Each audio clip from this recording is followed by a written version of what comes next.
Yan, nagpuputol kami ng flexible hose. Ilalagay namin doon sa connection ng inverter namin sa underneath ng, ng lupa. Sa lupaan.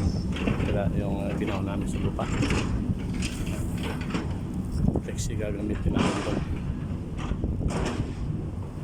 Nag-assembly kami ng panibagong flexible hose. Kasi different sizes, hindi siya yung sakto dun sa mga fabricated na. Kaya nag-ano kami nag-fabricated na saktong sukat. Ayan guys, assemble na.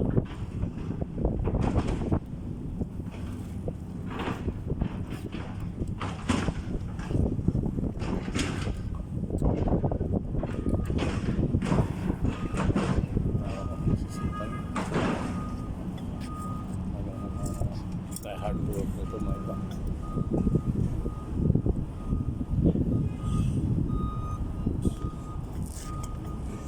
Ayan guys, assembly ng flexible hose.